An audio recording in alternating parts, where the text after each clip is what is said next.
What's up, Peace Giant fans? I just wanted to drop a video real quick. There's a lot of rumors going around. Some things I wanted to address real quick, and get off my chest, just my chest personally. First off, if you like the content, like, subscribe, comment, hit that notification so when I pop up with new videos, you'll get the alert. And let's keep this rolling. First thing I want to address is there's a lot of Kayvon Thibodeaux rumors going around. I don't agree with that. I was talking to a 49er fan. I was on his channel just the other day. We was having a conversation back and forth. And he was explaining to me how Jawan Jennings for Kayvon Thibodeaux is a fair trade. I like Jawan. I actually like Jawan Jennings. But for Kayvon Thibodeaux, no. There's people that are saying Kayvon Thibodeaux for a first round pick. I don't trade Kayvon Thibodeaux if I'm the New York Giants, not even for a first round pick, because you don't know how that first round pick is going to be. You don't know how he's going to develop. And most importantly, the Giants have not shown the ability to develop talent. They draft good players, but their players they draft are already talented. The Giants don't, in my opinion, they don't know how to coach up players. That's where I think they're lacking. They're not like the way Andy Reid does, or Doug Peterson. Coach a guy up. The Giants don't seem to do that well enough to me. They draft talented players and they rely on that player's talented skill set and his abilities. That's why I think you're having Deonte Banks fall off. That's why Jalen Hyatt is falling off. They're talking about he doesn't run the route tree. Okay, well, teach him how to run better routes. You know what I mean? Like, it's self-explanatory. But that's the first thing I wanted to address. I don't think Kayvon Thibodeaux should be traded. I think what the Giants need to do. Now, I saw something, I think it was ludicrous, but I saw something out there where there was a report that the Jacksonville Jaguars are interested in trading Brian Thomas Jr. for a day 2 pick. I think that's totally absurd. I don't think there's no credit to that whatsoever, but I would trade a day 2 pick for Brian Thomas Jr. I would trade a second round pick for him. Because he's tall, he's got speed, and he could play outside on the boundary opposite Malik Neighbors, and then you could still keep Wandell in the slot. So I think I think if that happened, that would be viable, but I don't see Brian Thomas being traded for a second round pick. I don't see it. There was noise about the Giants being interested in Jacoby Myers and Chris Olave. We already spoke about that ad nauseum. There's only 2 guys I'm interested in, and that's Trey Harris and Adonai Mitchell. If the Giants could trade Darius Slayton, I know he's a captain. I know he's probably the longest tenured Giant on the team now, besides Dexter Lawrence.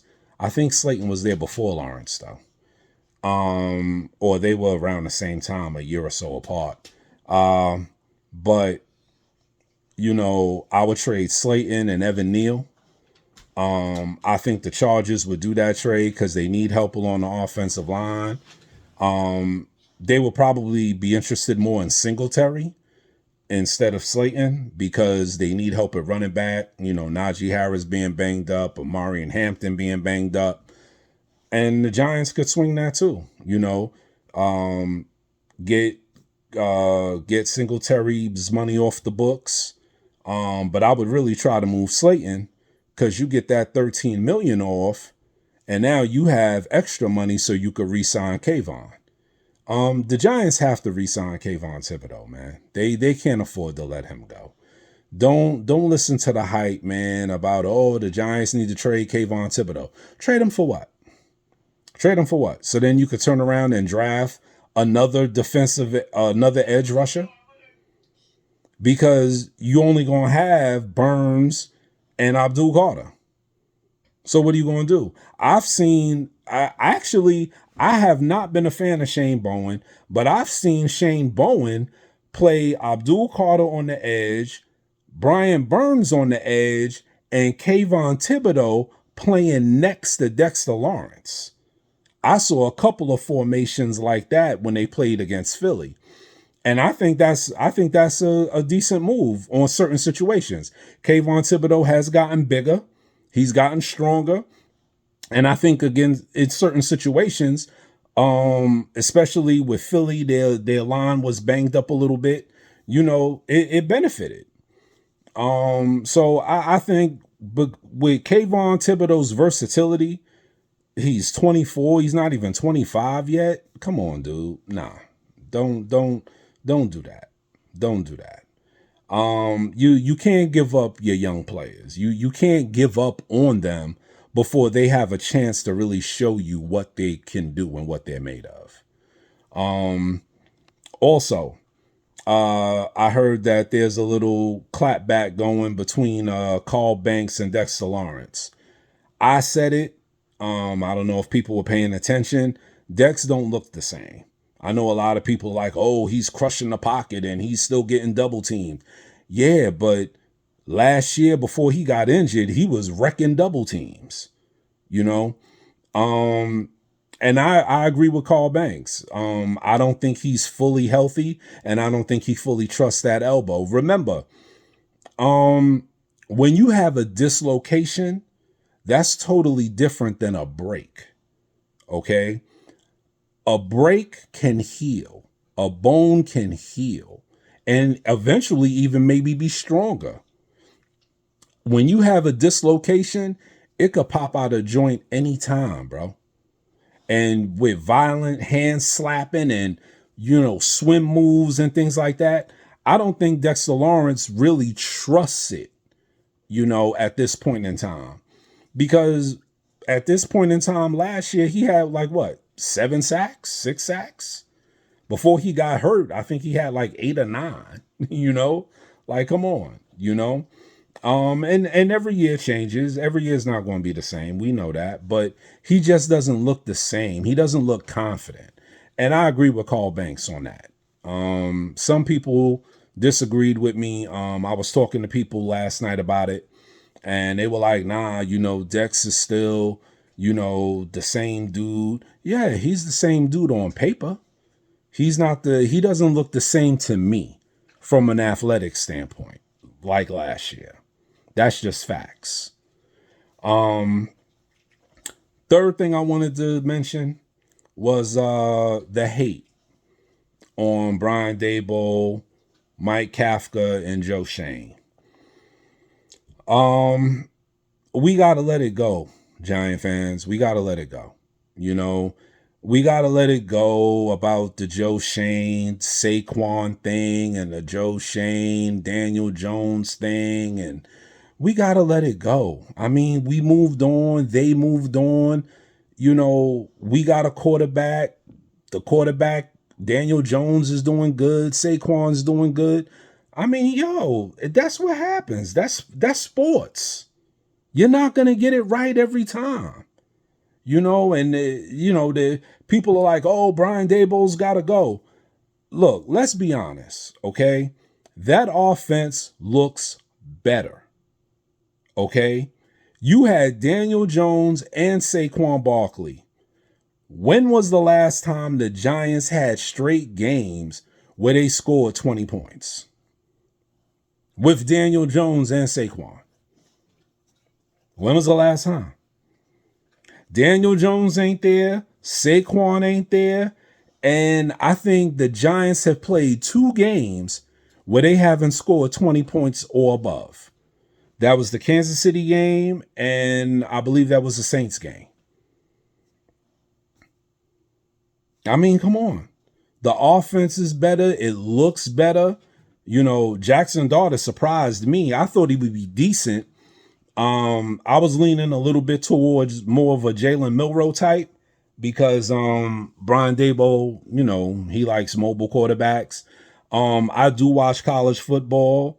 I watched Ole Miss. I thought Ole Miss had a bomb squad before Trey Harris got hurt, and then they started having offensive line issues and stuff like that. But I mean, when you talk about they had Juice Wells, Trey Harris, Jackson Dart. Defensively, they had Princely Amalian, Trey Amos. They had Walter Nolan. The other edge rusher, I forgot his name. They had a bomb squad on Ole Miss, bro. So, I figured Jackson Dart would be good, but I wanted the Jalen Milroe speed. But I'm happy with what we got. There was a lot of people that were bashing Jackson Dart, and that was never me. There were people that were saying, "Oh my God, if we leave the draft with Jackson Dart, as one of our top 2 picks, I'm not going to be happy." Because everybody was riding Shador. Where they at now? Now they loving Jackson Dart. You know what I mean? Don't be a fake New York Giant fan. If you're going to ride with us, and you got to take the good with the bad, brother. You got to take the good with the bad. You can't be flip-flopping and jumping back and forth and oh. It's not going to be perfect every time. Teams are going to go through adversity. The Giants are going through their share of adversity right now, and they're going to be better for it. They're going to be better for it. Next year, if they don't make a trade, they'll draft the wide receiver next year. They'll pair him with Malik, Wan'Dale Robinson. The defense will get better. The offense will be better. I mean, come on. The future's looking bright. What are y'all complaining about? I mean, Daniel Jones is doing good. Okay, God bless him. Happy for him. Why hate? Saquon was doing great last year. God bless him. He won a Super Bowl. Why hate? It wasn't going to happen with the Giants. Let's be real. And calling for Joe Schoen's job. Joe Schoen has done a good job, in my opinion. Has he made some blunders in hindsight? Yeah. 2020.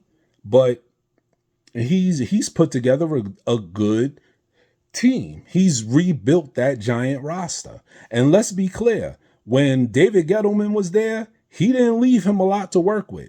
The salary cap was jacked up. Players were overly priced and paid. I mean, Joe Schoen has done a lot. Him and Brandon Brown, they've done their job, man. And look at what Daboll's doing with Jackson Dart, brother. Look at what he's doing.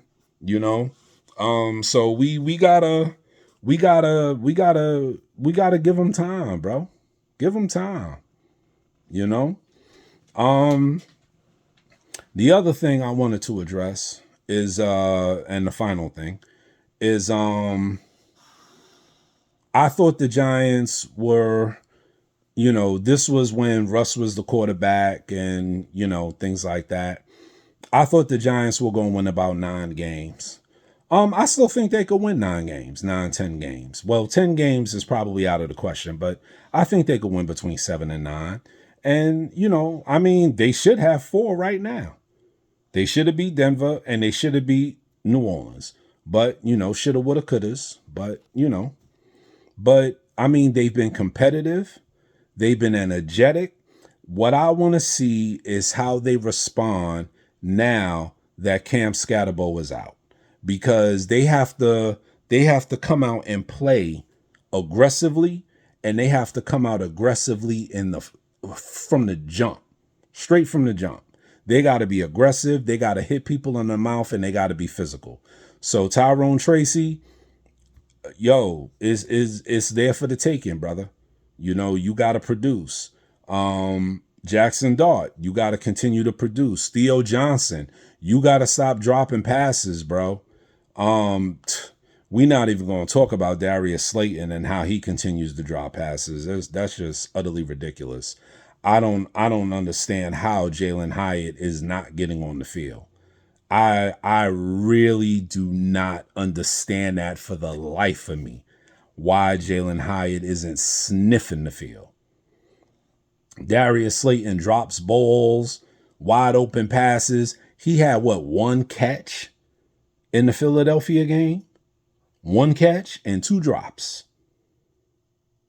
Come on, man. Really? That's what we paying $13 million a year for? I'd be running Jalen Hyatt, man. Period. I mean, what do you got to lose? You know?